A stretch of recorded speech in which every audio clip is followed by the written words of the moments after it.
ជាច្រើនគិតថាប្រទេសមួយអាចរលំដោយសារសង្គ្រាមការឈ្លានពានឬសត្រូវខ្លាំងជាងប៉ុន្តែប្រវត្តិសាស្ត្របង្ហាញថាប្រទេសភាគច្រើនមិនបានដួលនៅថ្ងៃដែលសត្រូវវាយចូលទេប្រទេសចាប់ផ្ដើមដួលនៅថ្ងៃដែលប្រជាជនអស់ជំនឿលើយុត្តិធម៌អស់ជំនឿលើច្បាប់និងអស់ជំនឿលើអនាគតអំណាចដែលរឹងមាំពិតប្រាកដមិនមែនកើតចេញពីកម្លាំងបញ្ជាឬការគ្រប់គ្រងដោយភាពភ័យខ្លាចទេអំណាចពិតកើតចេញពីការឈ្នះចិត្តរាស្ត្របើអ្នកដឹកនាំអាចរក្សាទឹកចិត្តរាស្ត្របានគឺស្មើនឹងរក្សាគ្រឹះនៃនគរបាលតែបើចិត្តរាស្ត្រវឹកវរនោះនគរទាំងមូលក៏ចាប់ផ្ដើមរង្គោះរង្គើរាស្ត្រមិនទាមទារឲ្យអ្នកដឹកនាំល្អឥតខ្ចោះទេរាស្ត្រគ្រាន់តែចង់ឃើញថាច្បាប់ត្រូវបានអនុវត្តប្រកបដោយសមភាពយុត្តិធម៌នៅតែមាននិងពលរដ្ឋតូចតាចនៅមានទីឈរនៅក្នុងសង្គមពេលប្រជាជនជឿថាការខិតខំអាចផ្លាស់ប្ដូរជីវិតបានពួកគេមិនខ្លាចអត់ធ្មត់នឹងការលំបាកទេតែពេលមនុស្សចាប់ផ្ដើមជឿថាច្បាប់គ្រាន់តែការពារអ្នកមានអំណាចអំពើអយុត្តិធម៌គ្មានអ្នកទទួលខុសត្រូវហើយអនាគតត្រូវបានបិទចំពោះមនុស្សសាមញ្ញនោះគ្រោះថ្នាក់ពិតប្រាកដកើតឡើងសង្គ្រាមជាមួយសត្រូវខាងក្រៅ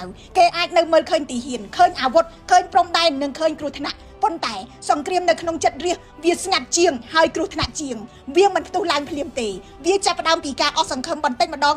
ងពីការស្ងៀមស្ងាត់ពីការមិនចង់និយាយពីការមិនចង់ចូលរួមនិងពីការមិនជឿថាសំឡេងរបស់ខ្លួនអាចផ្លាស់ប្ដូរអ្វីបាន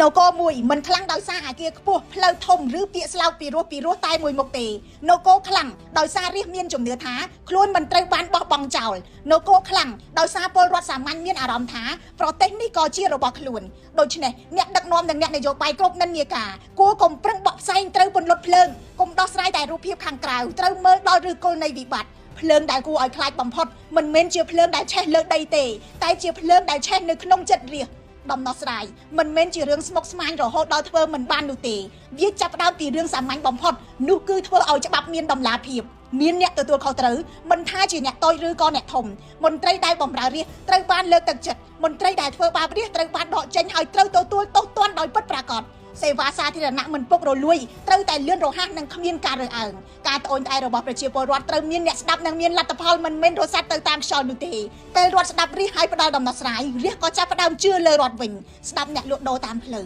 ស្ដាប់កម្មករកសិករគ្រូបង្រៀនគ្រូពេទ្យមន្ត្រីតូចតាចនិងយុវជនចំណុចសំខាន់មួយទៀតគឺត្រូវកុំយល់ញៀតរហូតឃ្លាតច្បាប់ប្រទេសមួយមិនអាចរឹងមាំបានទេបើច្បាប់បត់ទៅតាមឈ្មោះតាមតំណែងបកពួកឬខ្សែស្រឡាយអ្វីដែលបំផ្លាញទឹកចិត្តរាស្ត្រខ្លាំងបំផុតមិនមែនភាពក្រីក្រទេប៉ុន្តែជាការមើលឃើញថាអ្នកខ្លះខុសហើយនៅតែរួចខ្លួនហើយបន្តធ្វើខុសទៀតនៅតែរួចខ្លួនទៀតបើចង់រក្សានគរត្រូវរក្សាទឹកចិត្តរាស្ត្របើចង់ឲ្យជាតិរឹងមាំត្រូវធ្វើឲ្យច្បាប់គួរឲ្យគោរពយុត្តិធម៌គួរឲ្យជឿនិងអនាគតគួរឲ្យសង្ឃឹម